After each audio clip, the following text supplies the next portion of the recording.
Good day everyone! Welcome for another video.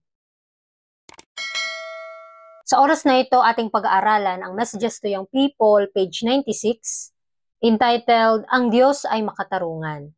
So samahan niyo po ako mga kapatid na atin pong isalaysay ito upang atin pong maunawaan ng salita ng Diyos. Sabi dito, ang Iglesia ng Diyos ay binubuo ng mga sisidlang malalaki at maliliit. Hindi humihiling ang Panginoon ng anumang hindi makatarungan. Hindi niya inaasahan na ang maliliit na sisidlan ay makakayanang maglaman ng nilalaman ng mga malalaking sisidlan. Tinitingnan niya ang mga bunga batay sa kung ano ang meron ang tao, hindi sa kung ano ang wala siya. So dito pa lang sa ating napag-aralan na tayong mga tao ay may iba't ibang mga talento na dapat nating maipalago sa ating pakikipag-ugnayan sa Panginoon sa lumago sa pamamagitan ng biyaya. Ang ninanais ng Panginoon na kung anong meron tayo, nawa ay mapaunlad natin ito. At tayo'y susukatin according sa ating talento, according sa mga naangkin nating mga pagpapala, kung papaano natin ito ginagamit sa kaluwalhatian ng Panginoon.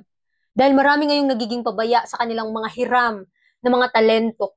Kaya nga, tayong lahat, mga kapatid, wag tayong magdepende lang sa ating mga sarili, wag tayong magdepende sa iba kung ano yung nakuha o ano yung talento na kaya nilang maipalago.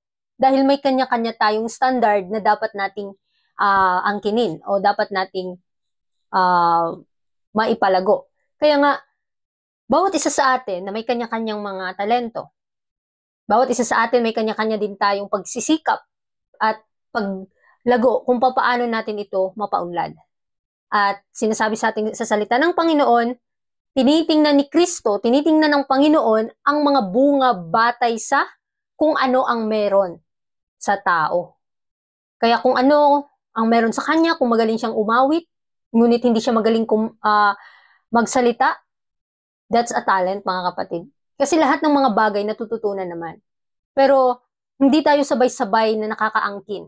Ang iba magaling, ang iba hindi. Pero may iba pa rin silang mga bagay na nagagawa na hindi kayang gawin ng isa. Kaya wag tayong humatol kung ano yung magagawa ng iba. Bagkus ang magagawa natin, gawin natin para sa Panginoon dahil siya lamang ang nakakaalam sa ating mga abilidad. Gawin ang iyong pinakamahusay at tatanggapin ng Diyos ang iyong mga pagsusumikap. Gampanan ang tungkuling pinakamalapit sa iyo at gawin ito ng tapat. At ang iyong trabaho ay magiging ganap na katanggap-tanggap sa Panginoon. Huwag sa iyong pagnanais na makagawa ng isang malaking bagay, nakakaligtaan ang mga maliliit na gawain na naghihintay sa iyo. Minsan tayong mga tao, nagnanais pa tayong gumawa ng mga malalaking bagay. At minsan nakakaligtaan natin na gawin yung mga bagay na malapit na sana nagawa natin. Kinakaligtaan natin kasi yung mga maliliit na bagay na gusto ng Panginoon na ipagawa sa atin. Dahil ninanais natin na gumawa tayo ng mas the best pa, na gumagawa tayo ng imposible pa nating magawa. Kaya nga gusto ng Panginoon, kung ano yung magagawa mo, gawin mo ito ng buong puso. Gaano man ito kaliit na gawain, kung para ito sa Panginoon, ang lahat ng bagay na ito ay magiging katanggap-tanggap sa Kanya. Dahil tatanggapin ng Panginoon ang ating mga pagsusumikap kung buong puso natin inialay sa Kanya ang ating mga gawain. Kaya nawa ang ating isipin, paano kung napaglilingkuran ng Panginoon kung ako ang gagawa sa Kanyang gawain. Kasi ito naman talaga yung ating pinaka-goal. Paano natin maluluwalhati ang Panginoon sa bawat gawain na iniatas niya sa atin. Kaya tandaan natin mga kapatid, anuman yung nakita nating magagawa natin, gawin natin ito ng buong puso na nasa Diyos tayo naglilingkod. Mag-ingat kung paano mo ipinapabayaan ang lihim na panalangin at ang pag-aaral ng salita ng Diyos. Ito ang iyong mga armas laban sa kaaway na nagsusumikap na hadlangan ang iyong pag-unlad patungo sa langit. Ang unang pagpapabaya sa panalangin at pag-aaral ng Biblia ay nagpapadali sa pangalawang pagpapabaya. Ang unang pagtanggi sa panawagan ng Espiritu ay naghahanda ng daan para sa pangalawang pagtanggi. Sa ganitong paraan, ang puso ay tumitigas at ang budhi ay nagiging matigas. So mga kapatid, sa ating pagpapabaya, minsan, dahil ninanais natin na kumilos, gumawa tayo sa mga negosyo, inuuna natin yung mga temporaryong bagay at nakakaligtaan natin manalangin at gumawa sa gawain ng Panginoon sa pamamagitan ng pagbabasa ng kanyang mga salita. Kaya kailangan sinasabi tayo, pinapaalalahanan tayo na mag-ingat tayo kung paano natin pinapabayaan ang lihim na panalangin at pag-aaral ng salita ng Panginoon. Kahit anong mang sikap ng kaaway na kaligtaan natin ito. Kaya dapat maging maingat tayo. Maging mapagmasid tayo sa dapat nating gagawin. At humingi tayo ng gabay sa Panginoon. Ano yung dapat kong gawin para mapaglingkuran ko siya ng tama? At tandaan natin sa ating pagpapabaya ng una, makakaligtaan natin ng pangalawa, pangatlo, hanggang kung hindi natin sisikapin na ihingi sa Panginoon yung gabay na kung paano mabago ang ating mga gawa, na minsan nakakaligtaan natin na manalangin sa Panginoon. Baka hindi natin kayang mapanagumpayan itong tukso at pagsubok na pinaparanas sa atin ngayon. Kaya nga sabi ng Panginoon, without me, you can do nothing. Kaya kung ano man yung meron sa atin ngayon, kailangan nating iubaya sa Panginoon. Ang ating mga sarili ay kailangang ipagkaloob sa Kanya upang tayo ay Kanyang magamit. Dahil kung nagiging matigas tayo, hindi na natin kayang palambutin ang ating mga puso. At nagiging pabaya tayo at hindi natin pinapakinggan ang small voice ng Holy Spirit, ang mangyayari niyan mga kapatid, magiging matigas ang ating puso at ang ating mga konsensya ay hindi na nakikinig. Kaya nakakatakot isipin kung ganun na lang talaga ang mangyayari. At nakakalungkot dahil yun talaga yung nangyayari sa ating panahon. Kaya mismo sa ating mga sarili, saliksikin natin, nawa mabago tayo. Sa kabilang banda, bawat pagtanggi sa tukso ay nagpapadali sa pagtanggi. Bawat pagkitil ng sarili ay nagpapadali sa pagpapakasakit ng sarili. Bawat tagumpay na nakakamtan ay naghahanda ng daan para sa isang bagong tagumpay.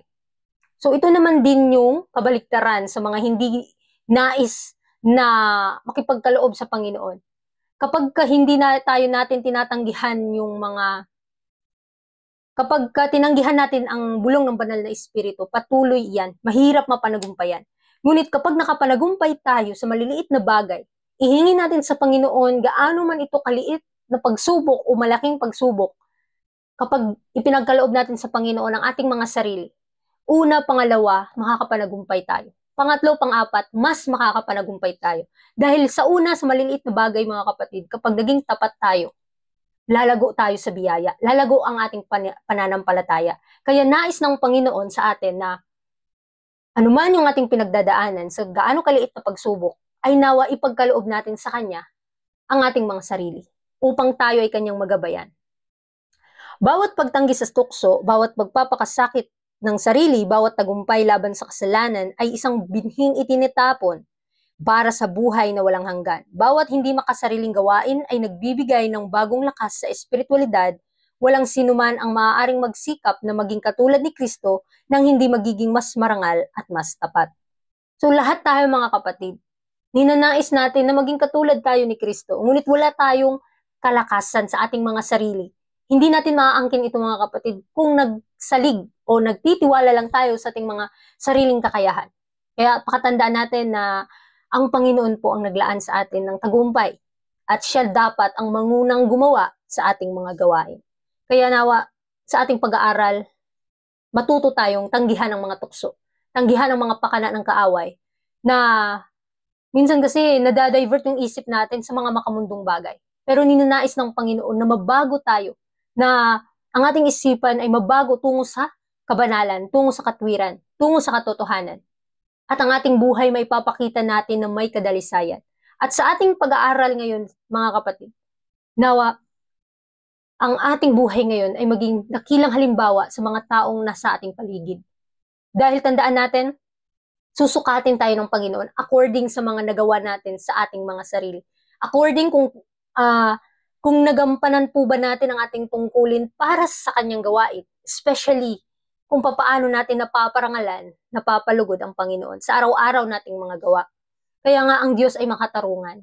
Tinitingnan niya ang bawat puso natin, kung tayo po ba'y tapat sa paglilingkod o kung tayo po ba ay nagiging mayabang kahit na tayo ay naglilingkod sa Panginoon.